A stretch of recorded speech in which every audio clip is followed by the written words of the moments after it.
మనము జీవించే హక్కు అంటే మనకి ఖచ్చితంగా తల్లి గర్భంలో నుండి జీవించే హక్కు మనకు ఉంది. కానీ మనం ఏం చేస్తున్నాము, ఒక గర్భవతి తను ప్రెగ్నెంట్ అని తెలవగానే మనకి వేరే అబ్బాయి అమ్మాయి అనేది చూపించుకొని, అబ్బాయి కాకుండా అమ్మాయి అయితే వెంటనే అమ్మాయిని ఏం చేస్తున్నారు, అబార్షన్ చేస్తున్నారు. అంటే జీవించే హక్కు మనకుంది, ఆ హక్కును కూడా హరించి ఒక పాపని చంపేస్తున్నారు. జీవించే హక్కు మనకి మనం తల్లి గర్భంలో ఉన్నప్పుడు మనం జీవించే హక్కును కూడా వాళ్ళు ఏం చేస్తున్నారు, తల్లిదండ్రులే హక్కుని చంపేస్తున్నారు అనమాట. కాబట్టి మనకి జీవించే హక్కు ఉంది కాబట్టి అది ఇప్పుడు మనకి అబ్బాయి అమ్మాయి అనేది మనకి చట్టం ద్వారా అది తీసేసారు. ఎవరైనా సరే అబ్బాయి కానీ అమ్మాయి కానీ అనేది ఎక్కడ అది బయటికి చెప్పకూడదు. ఎవరైనా సరే కడుపులోనైనా జీవించి బయటికి రావాలి అనేది జీవించే హక్కు. బయటకు వచ్చిన తర్వాత కూడా చాలా మంది ఆడపిల్లలు చిన్న పిల్లల్ని నిర్లక్ష్యంగా వదిలేస్తూ ఉంటారు. ఆడపిల్లల్ని వాళ్ళే పెరుగుతారులే, వాళ్ళదేముంది, మన మగపిల్లల్ని జాబ్ చేసుకుంటే చాలు, అట్లా మన ఇంటి పరిసరాల్లోని, మన ఇంట్లోని, మన తల్లిదండ్రుల్లోని, మన తాతలు అమ్మమ్మల్లోని ఇలా వస్తూ ఉంటాయి. అట్లా అన్నప్పుడు మనం కూడా మనకి ఎక్కువగా ఫుడ్ అవసరం. జీవించాలంటే ఫుడ్ తినాలి కదా. మనకి సరైన ఫుడ్ పెట్టకపోతే మనకి ఏదైనా మంచిగా పెరుగుతామా, పెరగలేం కదా. కాబట్టి మాకు జీవించే హక్కు ఉంది కాబట్టి వాళ్ళతో పాటు మమ్మల్ని కూడా సమానంగా చూడండి, మాకు సమానమైన ఫుడ్ పెట్టండి. ఆడపిల్లలు ఎప్పుడు కూడా తక్కువ ఫుడ్డే పెడతారు. ఎక్కువగా మనకి లేడీసే ఎక్కువ ఆకలితో ఉంటారనేది మనకి ఒక సైన్స్, మనకి ఒక దీనిలో తెలిసిపోయింది అనమాట. అందుకోసమని ఎక్కువగా మనకి ఏం చేయాలి, జీవించే హక్కు ఉంది కాబట్టి ఆ హక్కును గురించి మనము గట్టిగా మాట్లాడగలగాలి. తర్వాత విద్యా హక్కు అంటే ఖచ్చితంగా మనం ఎంతవరకు చదువుకోగలిగితే అంతవరకు మన తల్లిదండ్రులు మనల్ని చదివిస్తారు. అది హక్కు, మన హక్కు, అది చదువుకునే హక్కు మనది. మన తల్లిదండ్రులు ఏం చేస్తున్నారంటే 9వ తరగతి 10వ తరగతి వరకు బాగానే చదివిస్తారు.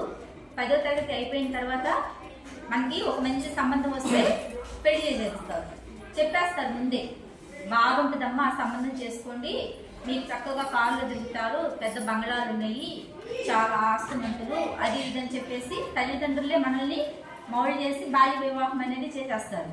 కానీ మనము ఇంకా అదేమంటే పక్క ఊర్లో ఉండొచ్చు, ఇంటర్మీడియట్, ఆ పక్క ఊరు దాకా నువ్వెందుకు వెళ్ళడము, బస్సుల్లో వెళ్ళాల్సి వచ్చింది, లేదంటే ఆటోలో వెళ్ళాలి, దారిలో ఏదైనా జరగవచ్చు, ఆడపిల్లవు కదా, ఇలా మనల్ని చదువుకునే హక్కుని మన దగ్గర నుంచి లాగేసుకుంటున్నారు.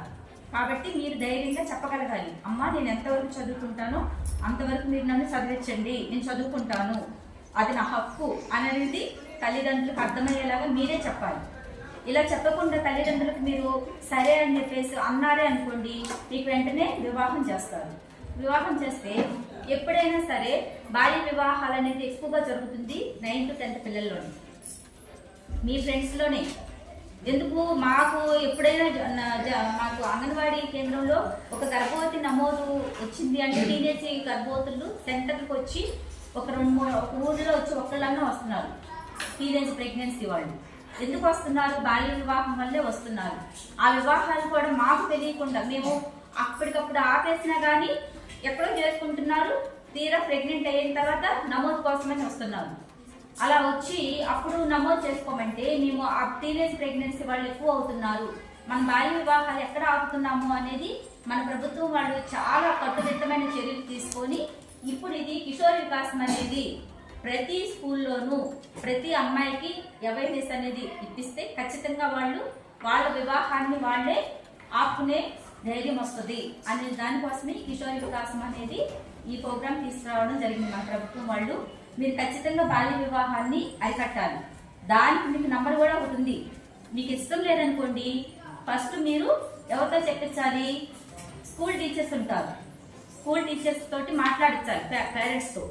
అమ్మ మీ పాప బాగా చదివిద్ది, ఈ అమ్మాయిని పెళ్లి చేయొద్దు, చక్కగా చదివించండి, తను ఫ్యూచర్లో ఒక మంచి భవిష్యత్తు, మంచిగా ఒక ఉద్యోగం తెచ్చుకొని తన కాళ్ళ మీద తను నిలవగలుగుతుందని మీ టీచర్స్ అందరూ కలిపి మీ ఇంటికి వచ్చి మీ తల్లిదండ్రులతో మాట్లాడతారు.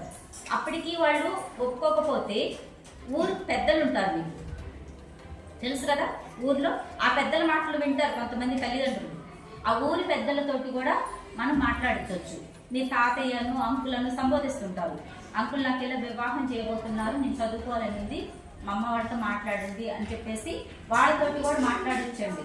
అప్పటికి వినకపోతే కనుక మీరు ఇంకప్పుడు ఏం చేయాలి, 10, 9, 8 ఇలా ఈ సీక్వెన్స్ చూసుకొని ఆ నంబర్కి ఖచ్చితంగా మీరు ఫోన్ చేసి చెప్పొచ్చు, నాకు ఇలా ఇష్టం లేని వివాహం మా ఇంట్లో జరుగుతుంది, నాకు ఇష్టం లేదు, నాకు చదువుకోవడం అంటే ఇష్టము, నా హక్కుని వాళ్ళు హరించేసి నన్ను పెళ్లి చేయడానికి సిద్ధపడుతున్నారు, కాబట్టి నాకు మాత్రం చదువుకోవాలని ఉంది, నాకు ఈ పెళ్లి వద్దు అనేది ఆ నంబర్కి కనుక మీ ఫ్రీ కాల్ ఎవరి ఫోన్లో నుంచి చేసినా కానీ ఎమ్మటే రెస్పాండ్ అవుతారు.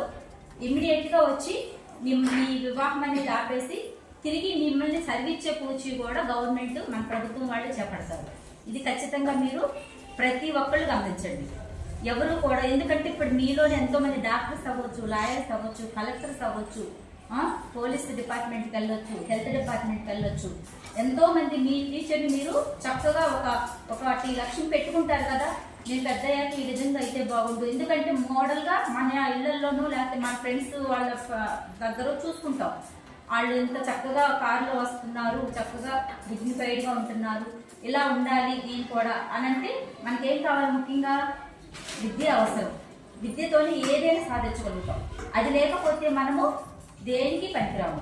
బాల్య వివాహం గురించి ఎందుకు చెప్తున్నారు అంటే మరి ముఖ్యంగా ఏదైనా సరే ఆ తల్లికి ఆ బిడ్డని